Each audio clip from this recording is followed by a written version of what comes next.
Ibaruwa Pawulo intumwa yandikiye Filemoni. Indamutso.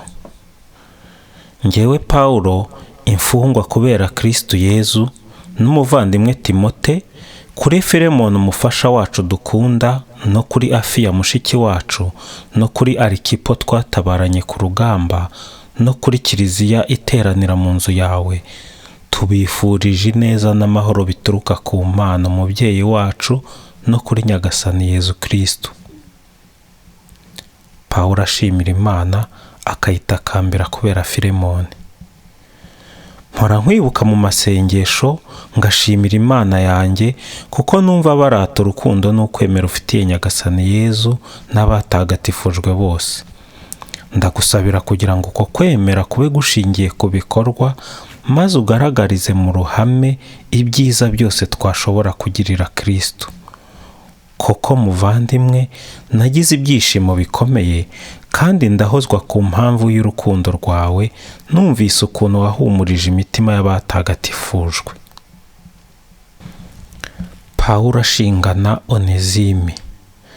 Kubera ibyo, nubwo mfite uburenganzira bwose muri Kristo bwo kugutegeka ibyo ugomba gukora, mpisemo kwiyambaza urukundo, njyewe Pawulo w'umusaza, nkubitiyeho no kuba ndi imfungwa kubera Yezu Kristo ubu ngubu. Ndagutakambira kubera umwana wanjye nabyariye mu buroko, Onezime uwo nguwo, wakubereye imburamumaro, ariko noneho azatubera twembi ingirakamaro. Ubu ndamukugaruriye we nkoramutima yanjye. Nashakaga kumugumana hafi yanjye kugira ngo ajye amfasha mu kigo cyawe muri ubu buroko nafungiwemo mporwa inkuru nziza. Ariko ntacyo nashatse gukora utabyemeye, kugira ngo icyo gikorwa cyiza kitakubera agahato, ahubwo gituruke ku bwende bwawe. Kandi wenda wamubuze igihe gito, none arakugarukiye kugira ngo uzamuhorane iteka. Uzasanga atakiri umucakara, ahubwo atambutse umucakara, usanga ari umuvandimwe wawe ukunda.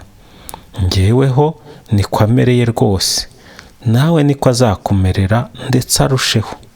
Ari mu maso y'abantu, ari no mu maso ya Nyagasani. Niba rero wemera ko ndi inshuti yawe, uramwakire nk'uko wanyakira. Kandi niba hari icyawe yatwaye cyangwa kuba kurimo umwenda, uzabimbaze. Njyewe Pawulo ndabyiyandikiye ubwanjye, nzabyishyura. Siniriwe mvuga ko nawe undi mu mwenda, kandi uwo mwenda ni wowe ubwawe. Ngaho muvandimwe, ungirire ubwo buntu muri Nyagasani, ushimisha umutima wanjye muri Kristo. Nkwandikiye niringiye rwose ko uzanyumva, ndetse nzi neza ko uzakora ibitambutse ibyo ngusabye.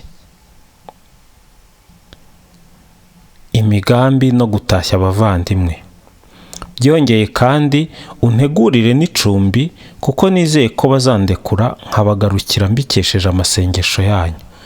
Aragutashya Epafurasi dufunganywe kubera Kristo Yezu, na Mariko aragutashya, na Aristariko, na Demasi, na Luka abafasha banjye. Nimuhorane ineza ya Nyagasani Yezu Kristo.